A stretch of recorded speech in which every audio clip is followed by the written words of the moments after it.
ಅದನ್ನು ನಾನೇ ಚಿಂತೆ ಮಾಡ್ತೇನೆ. ನಾನು ಈಗಲೇ ಅದು ಹೇಳಲ್ಲ. ನಾನು ಈಗಲೂ ಕೂಡ ಇನ್ನೂ ಹೇಳ್ತಾ ಇದ್ದೀನಿ. ನನಗೆ ಈಗ ತಾನೇ ರಾಧಾ ಮೋಹನ್ ಅಗರ್ವಾಲ್, ನಮ್ಮ ರಾಷ್ಟ್ರೀಯ ಪ್ರಧಾನ ಕಾರ್ಯದರ್ಶಿಗಳು, ಲೋಕಸಭಾ ಕ್ಷೇತ್ರ ಇನ್ಚಾರ್ಜ್, ಅವರು ನನಗೆ ಈಗ 10 ನಿಮಿಷ ಕೆಳಗೆ ಫೋನ್ ಮಾಡಿದ್ರು. ನಿಮ್ಮ ಮಗನಿಗೆ ಈ ವಿಧಾನ ಪರಿಷತ್ತಿನ ಟಿಕೆಟ್ನ ಕೊಡ್ತೇನೆ, ಕೇಂದ್ರದ ನಾಯಕರ ಹತ್ರ ಮಾತಾಡಿದ್ವಿ, ಕಾಂತೇಶಿಗೆ ನಾಳೆ ಬರುವಂಥ ಗ್ರಾಜುಯೇಟ್ ಚುನಾವಣೆ ನಿಲ್ಲಿಸ್ತೀವಿ, ಅವಕಾಶ ಮಾಡಿಕೊಡ್ತೀವಿ ಅಂತ ಹೇಳಿದ್ರು. ನಾನು ಯಾವುದೂ ಇನ್ನೂ ಅವ್ರಿಗೆ ಪ್ರಾಮಿಸ್ ಮಾಡಿಲ್ಲ. ಅವ್ರ ಜೊತೆ ಕೂತು ಚರ್ಚೆ ಮಾಡಿ ತೀರ್ಮಾನ ಮಾಡ್ತೀನಿ. ಎಲ್ಲ ತಂದೆಗೂ ಮಗ ಒಂದು ಸೆಟ್ಲ್ ಆಗೋ ತನಕ ಇದ್ದೇ ಇರುತ್ತೆ. ಅದು ಸಿದ್ದರಾಮಯ್ಯನೇ ಇರ್ಬೋದು. ಅವರ ಮಗ ರಾಕೇಶ್ ತೀರ್ಕೊಂಡಾಗ ಯತೀಂದ್ರ ಸಿದ್ದರಾಮಯ್ಯ, ಅವರು ಮುಖ್ಯಮಂತ್ರಿ ಆಗಿದ್ದಾಗ ನಾನು ಹೋಗಿದ್ದೆ ಅವ್ರ ಮನೆಗೆ. ಯತೀಂದ್ರ ಸಿದ್ದರಾಮಯ್ಯ ಸೈಡಿಂದ ಹೋಗ್ತಾ ಇದ್ದಾರೆ, ಡಾಕ್ಟರ್ ಆಗಿದ್ದರು, ಸೈಡ್ ಗೊತ್ತೇ ಇಲ್ಲ ಯಾರು ಅಂತ. ಅಲ್ಲಿ ತನಕ ಗೊತ್ತಿರಲಿಲ್ಲ. ಆದರೆ ಯಾವಾಗ ಅವ್ರು ತೀರ್ಕೊಂಡ್ರು ಮಗ ಇರಲಿಂದ ಕರ್ಕೊಂಬಂದರು. ಎಲ್ಲರಿಗೊಂದು ಇದ್ದೇ ಇರುತ್ತೆ. ಆಮೇಲೆ ಯಡಿಯೂರಪ್ಪ ಇರ್ಬೋದು ಅಥವಾ ಎಲ್ಲರಿಗೂ ಇರುತ್ತೆ ಮಗನಿಗೆ ಒಂದು ಕಾಯಕಲ್ಪ. ಈ ವಿಜೇಂದ್ರನಿಗೆ ರಾಜ್ಯಾಧ್ಯಕ್ಷ ಪಟ್ಟ ಸಿಕ್ಕಿಲ್ಲ, ಒಂದು ಮಂತ್ರಿ ಮಾಡಿ ಅಂತ ಅಂದ್ಬಿಟ್ಟು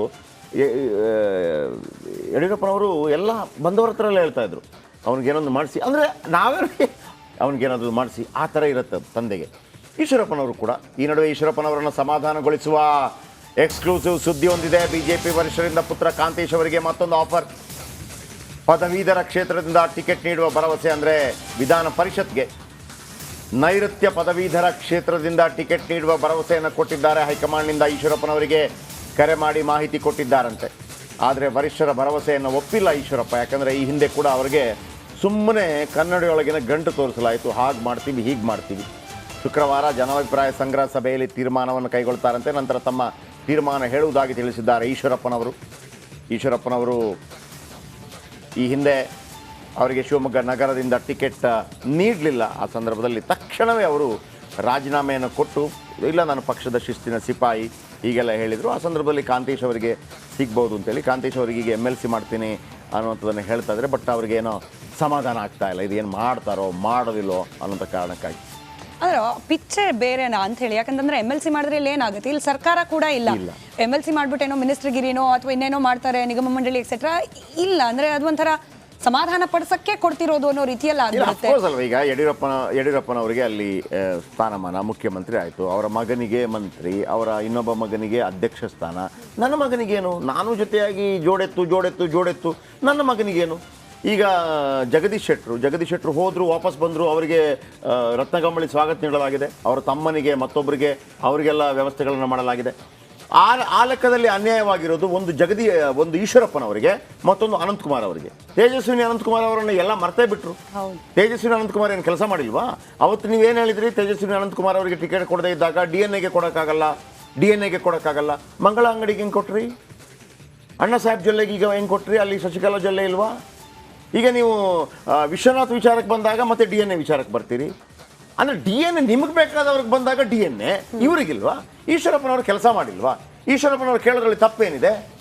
ಟು ಬಿಗಿನ್ ವಿತ್ MLC ಹಾಗೂ ಲೆಕ್ಕಾಚಾರ ಹಾಕಿರ್ತಾರೆ ನೋಡಿ. ಜನರಿಂದ ಆಯ್ಕೆಯಾಗುವಂತಹ ಜನಪ್ರತಿನಿಧಿ ಆಗೋಕ್ಕೂ MLC ಆಗೋಕ್ಕೂ ಆ ಜನರ ಜೊತೆಗಿನ ಕನೆಕ್ಷನ್ ಮತ್ತಷ್ಟು ಕಟ್ ಆಫ್ ಮಾಡ್ದಂಗೆ ಅಂತ MLC ಇಲ್ಲ ಅಂತಂದ್ರೆ ಒಂದ್ಸಲ ಆಯ್ತು ಸೈಡ್ಗೆ ಹೋಗ್ಬಿಡು ಅಂತೇಳಿ.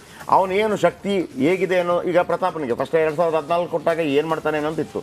ಆದರೆ ಸಾಧಿಸಿ ತೋರಿಸಿದ 2 ಬಾರಿ ಅಂಥ ಸಾಧನೆಗಳೆಲ್ಲ ಆಯಿತು. ಅವ್ರಿಗೊಂದು ಹೇಳುವಾಗಲೂ ಕೂಡ ಬೇಡಪ್ಪ ನಿನ್ನನ್ನು ಇನ್ನೊಂದು ಬೇರೆ ರೀತಿಯಲ್ಲಿ ಉಪಯೋಗಿಸ್ಕೊಳ್ಳೋಣ ಅನ್ನೋದು ಯಾಕೆ ಬರಲಿಲ್ಲ ಅಂತೇಳಿ.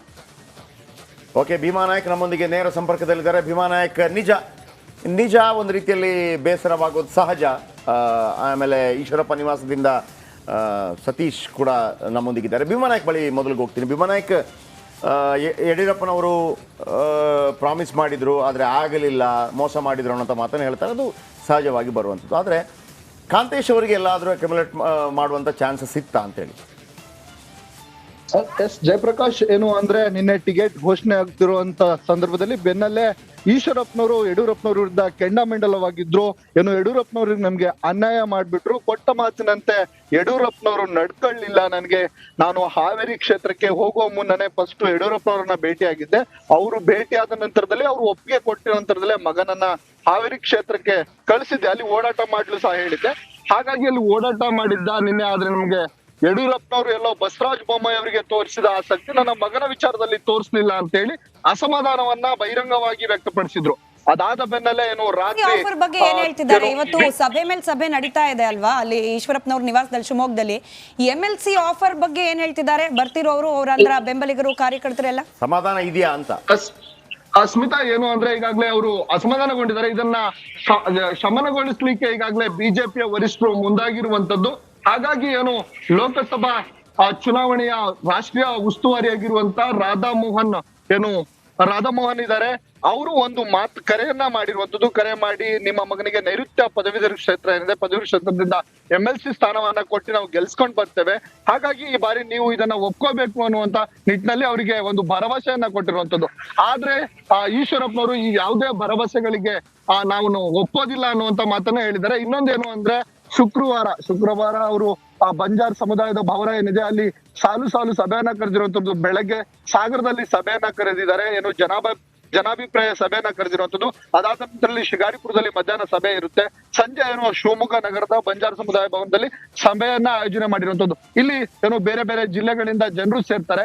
ಅವರ ಜನಾಭಿಪ್ರಾಯವನ್ನ ಸಂಗ್ರಹಣೆ ಮಾಡಿದ ನಂತರದಲ್ಲಿ ನನ್ನ ಮುಂದಿನ ನಡೆ ಏನೆಂಬುದನ್ನ ತಿಳಿಸ್ತೀನಿ ಅಂತ ಹೇಳಿ ಈಗಾಗಲೇ ವರಿಷ್ಠರಿಗೂ ಹೇಳಿರುವಂತದ್ದು, ಮಾಧ್ಯಮದವರಿಗೂ ಹೇಳಿರುವಂತದ್ದು. ಏನು ಅಂದ್ರೆ ಶುಕ್ರವಾರ ನನ್ನ ರಾಜಕೀಯದ ಮುಂದಿನ ನಡೆ ಏನೆಂಬುದನ್ನ ನಾನು ಎಲ್ರಿಗೂ ತಿಳಿಸ್ತೇನೆ, ಅಲ್ಲಿವರೆಗೂ ಎಲ್ರು ಕಾದ್ ನೋಡ್ಬೇಕು.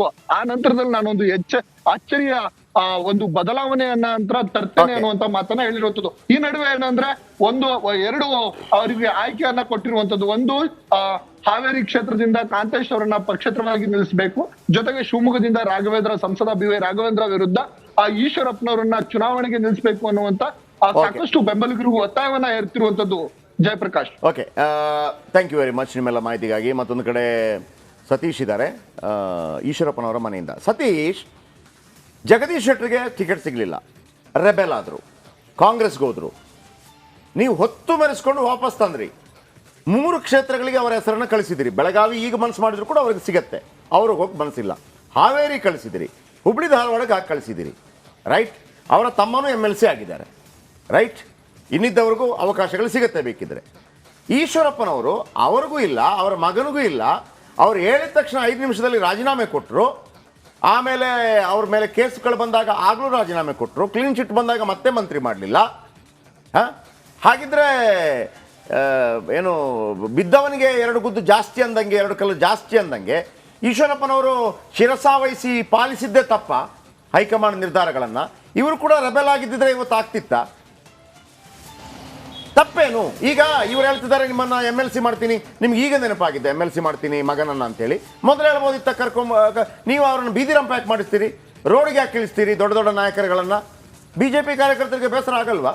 ಈಶ್ವರಪ್ಪನವ್ರ ಜೊತೆ ಕೆಲಸ ಮಾಡಿದಂಥ ಸಂಘದವ್ರಿಗೂ ಬೇಸರ ಆಗಲ್ವಾ? ಏನು ಹೇಳ್ತಾರಂತೆ ಆಗಿದ್ರೆ ಇದಕ್ಕೆ? ಈಶ್ವರಪ್ಪನವ್ರು ಇದ್ದಾರ ಮನೆಯಲ್ಲಿ, ಏನು ಹೇಳ್ತಾರೆ?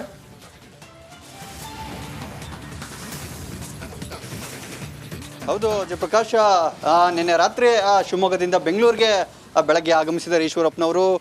ತೀವ್ರ ಅಸಮಾಧಾನಗೊಂಡಿದ್ದಾರೆ, ಪುತ್ರನಿಗೆ ಟಿಕೆಟ್ ಸಿಗಲಿಲ್ಲ ಅಂತ. ಕಳೆದ ಬಾರಿ ವಿಧಾನಸಭೆಯಲ್ಲೂ ಕೂಡ ಅವರಿಗೆ ಟಿಕೆಟ್ ಸಿಕ್ತು, ಆಗಲೂ ಕೂಡ ಪಕ್ಷ ನಿಷ್ಠೆಯನ್ನು ಸಾಬೀತು ಮಾಡಿದ್ರು. ಅಂದರೆ ಪಕ್ಷಕ್ಕಾಗಿ ಕೆಲಸ ಮಾಡ್ತೀನಿ, ಸಾಮಾನ್ಯ ಕಾರ್ಯಕರ್ತನ ಗೆಲ್ಸ್ಕೊಂಡ್ಬರ್ತೀನಿ ಅಂತ ಹೇಳಿದ್ರು. ಹಾಗೆ ಶಿವಮೊಗ್ಗದಲ್ಲಿ ಗೆದ್ದರು ಕೂಡ. ಈಗ ಪುತ್ರನಿಗೆ ಸಾಕಷ್ಟು ಪ್ರಯತ್ನವನ್ನು ಪಡ್ತಾ ಇದ್ರು, ಆದರೆ ಸಿಗಲಿಲ್ಲ. ಈಶ್ವರಪ್ಪನವರು ತೀವ್ರ ಅಸಮಾಧಾನಗೊಂಡಿದ್ದಾರೆ. ನಿಷ್ಠಾವಂತ ಕಾರ್ಯಕರ್ತ, ನೀವು ಹೇಳಿದ ಹಾಗೆ ಈಶ್ವರಪ್ಪನವರು ನಿಷ್ಠಾವಂತ ಕಾರ್ಯಕರ್ತ, ಸಾಕಷ್ಟು ವರ್ಷಗಳಿಂದ ಪಕ್ಷಕ್ಕಾಗಿ ದುಡಿದಿದ್ದಾರೆ. ಆದರೆ ಆ ನಿಷ್ಠಾವಂತರಿಗೆ ಈಗ ಬೆಲೆ ಇಲ್ವಾ ಅನ್ನೋ ಒಂದು ಪ್ರಶ್ನೆ BJP ಕಾರ್ಯಕರ್ತರಲ್ಲೇ ಈಗ ಮೂಡ್ತಾ ಇದೆ. ಬೇರೆ ಬೇರೆ ಪಕ್ಷಕ್ಕೆ ಹೋಗಿ ಬಂದವರಿಗೆ ಟಿಕೆಟ್ ಸಿಕ್ಕಿದೆ. ನಾನು ಹಲವು ವರ್ಷಗಳಿಂದ ಪಕ್ಷದಲ್ಲೇ ಇದ್ದೇನೆ, ನನಗೆ ಯಾಕೆ ಟಿಕೆಟ್ ಸಿಗ್ತಾ ಇಲ್ಲ ಅನ್ನೋದು, ಅಂದರೆ ತಮ್ಮ ಪುತ್ರನಿಗೆ ಯಾಕೆ ಟಿಕೆಟ್ ಸಿಗ್ತಾ ಇಲ್ಲ ಅನ್ನೋದು ಈಶ್ವರಪ್ಪನವರ ಪ್ರಶ್ನೆ ಆಗಿದೆ. ಆ ಹಿನ್ನೆಲೆಯಲ್ಲಿ ಈಗ ಮುಂದಿನ ನಿರ್ಧಾರ ಏನು ಅನ್ನೋದು ಅವರು ಮತ್ತು ಪಕ್ಷದ ಕಾರ್ಯಕರ್ತರು, ಅಂದರೆ ಈಶ್ವರಪ್ಪನವರ ಬೆಂಬಲಿಗರು, ಕಾಂತೇಶ್ ಅವರ ಬೆಂಬಲಿಗರು ಸಾಕಷ್ಟು ಚರ್ಚೆಯನ್ನು ಮಾಡ್ತಾ ಇದ್ದಾರೆ. ಪಕ್ಷೇತರವಾಗಿ ಸ್ಪರ್ಧಿಸಬೇಕಾ, ಲೋಕಸಭೆ ಚುನಾವಣೆಗೆ ಶಿವಮೊಗ್ಗದಿಂದನೇ ಸ್ಪರ್ಧಿಸಬೇಕಾ ಈಶ್ವರಪ್ಪನವರು ಅನ್ನೋದ್ರ ಬಗ್ಗೆ. S Satish, thank you very much. ಪಕ್ಷೇತರರಾಗಿ ನಿಲ್ಲೋದು ಬಿಜೆಪಿಯ ಓಟ್ಗೆ ಒಂದಷ್ಟು ಸ್ಪ್ಲಿಟ್ ಆಗೋಕ್ಕಾಗುತ್ತೆ. ಈ ಸಂಗೊಳ್ಳಿ ರಾಯಣ್ಣ ಬ್ರಿಗೇಡ್ ಅಂತ ಕೂಡ ಮಾಡ್ಕೊಂಡು ಪಕ್ಷದಿಂದ ಹೋಗಿದ್ರು, ಅಷ್ಟು ಸಕ್ಸಸ್ಫುಲ್ ಆಗಲಿಲ್ಲ. ಬಟ್ ಅಸಮಾಧಾನ ತೋರಿಸ್ಲಿಕ್ಕೆ ಅದಕ್ಕಿಂತ ನಿಮಗೆ ಶಿವಮೊಗ್ಗದಲ್ಲಿ ನಿಮಗೆ ಕುರುಬ ಸಮುದಾಯ ದೊಡ್ಡ ಮಟ್ಟದಲ್ಲಿ ಏನಿಲ್ಲ, ಒಂದು 40-42 ಸಾವಿರ ಇದೆ. ಆದರೆ ನಿಮಗೆ ಹಾವೇರಿಯಲ್ಲಿ 2.5 ಲಕ್ಷ ಇದೆ. ಹಾವೇರಿಯಲ್ಲಿ 2.5 ಲಕ್ಷ ಇದೆ. ಅಲ್ಲಿ BC ಪಾಟೀಲ್ ಕೂಡ ಏನು ಮಾಡ್ತಾರೆ ಅಂತ ಗೊತ್ತಿಲ್ಲ ನನಗೆ. ಸೊ ಹಾಗಿರುವಾಗ ಆಮೇಲೆ ಆ ಥರದ ರೆಬೆಲ್ನೆಸ್ ತೋರಿಸುವಂಥ ಪ್ರವೃತ್ತಿ ಅಲ್ಲ ಈಶ್ವರಪ್ಪನವ್ರದ್ದು. ಹೇಳ್ಬೋದು ಕೋಪದಲ್ಲಿ ಮತ್ತೊಂದು. ಆಮೇಲೆ ಇವರನ್ನೆಲ್ಲ ರಮಿಸೋದು ಕೂಡ ಭಾಳ ಈಸಿ, ಇವರನ್ನು ಸಮಾಧಾನ ಪಡಿಸೋದು ಭಾಳ ಈಸಿ. ಆಮೇಲೆ ಇಂಥ ನಾಯಕರುಗಳನ್ನೆಲ್ಲ ಈ ರೀತಿ ಮಾಡಬಾರ್ದು. ಆ ಒಂದು ಕೊನೆ ಕಾಲಘಟ್ಟದಲ್ಲಿ ಅವರನ್ನು ಒಂದು ಖುಷಿಯಾಗಿ ಬೀಳ್ಕೊಡ್ರಪ್ಪ, ಆ ಥರ ಇರಬೇಕು. ಆಯ್ತಪ್ಪ ನನಗೇನು ಮಗನಿಗೊಂದು ಕೊಟ್ಟರು ಮುಗೀತು ಅಂತೇಳಿ. ಹಾಗಂತ ನೀವು ಏನು ಕೇಳ್ಬೋದು, ಏನು ಅಪ್ಪ ಮಗನಿಗೆ ಕೊಡಬೇಕಾ ಅಂತೇಳಿ. ಹಾಗಿದ್ರೆ ಶಶಿಕಲಾ ಜೊಲ್ಲೆ ಅಣ್ಣ ಸಾಹೇಬ್ ಜೊಲ್ಲೆ ಹೆಂಗಾಗತ್ತೆ, ಏನು ಸುರೇಶ್ ಅಂಗಡಿ ಮಂಗಳ ಅಂಗಡಿ ಹೆಂಗಾಗತ್ತೆ, ಅಲ್ಲಿ ಆಗ್ಬಿಡುತ್ತೆ ನಿಮಗೆ, ಅಲ್ಲಿ ಕೊಟ್ಬಿಡ್ತೀರಿ. ಆಮೇಲೆ ರಮೇಶ್ ಜಾರಕಿಹೊಳಿ ಮತ್ತು ಬಾಲಚಂದ್ರ ಜಾರಕಿಹೊಳಿ ಅದು ಹೆಂಗಾಗ್ಬಿಡುತ್ತೆ, ಅಲ್ಲಿ ಕೊಟ್ಬಿಡ್ತೀರಿ. ಯಡಿಯೂರಪ್ಪನವ್ರ ಇಬ್ಬರು ಪುತ್ರರು ಅದು ಹೆಂಗಾಗ್ಬಿಡುತ್ತೆ. ಆಮೇಲೆ ನೀವು ಅನಂತಕುಮಾರ್ ಅವರಿಗೆ ಮತ್ತು ಅವರ ಪತ್ನಿಗಿಲ್ಲ, ಆಮೇಲೆ ಈಶ್ವರಪ್ಪನವ್ರ ಮಗನಿಗಿಲ್ಲ. ಅದು ಯಾವ ಸಿದ್ಧಾಂತ? ಒಂದು ಪ್ರಶ್ನೆ ಅಲ್ವಾ? ಓಕೆ, ಈಗ ಒಂದು ಬ್ರೇಕ್ ಆದ ನಂತರ